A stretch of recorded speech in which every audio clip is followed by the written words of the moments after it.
चढ़ते फागुन में ससुरा छोड़ के जात बिया रे दागबाज बिया रे धोखेबाज बिया रे।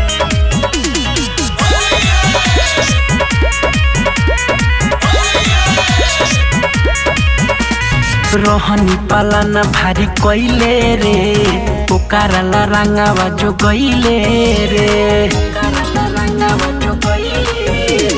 रोहनी पालन भारी कइले रे ओकरा रंगावा जो गइले रे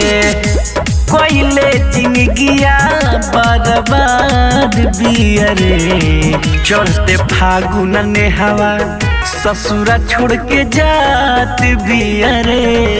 दागबाज बिया रे धोखेबाज बिया रे भर भरा सुगी रे तन को ना मोहात बिया रे धोखेबाज बिया रे दागबाज बिया रे।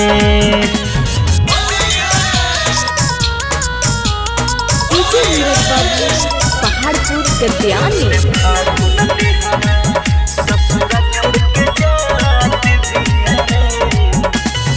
सुन रे भाई ओकरा से जुड़ल हमरा जिंदगिया के तार बा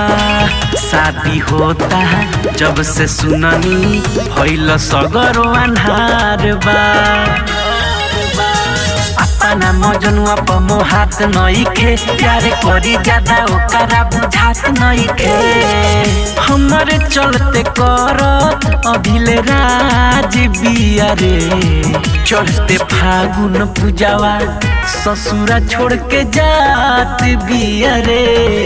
धोखेबाज बिया रे दागबाज बिया रे भर भरा सुगी रे तनिको ना मोहात बिया रे दागबाज बिया रे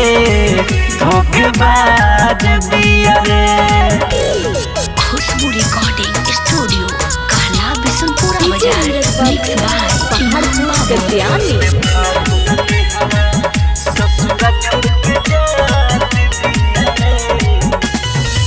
एह साल के मार्च महीना बावे बहुत बेकार हो हमरा से दूर करतावे उहो हमार प्यार हो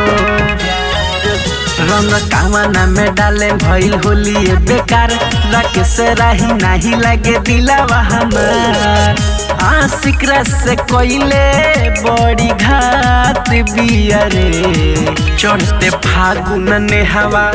ससुरा छोड़ के जात बिया रे दागबाज बिया रे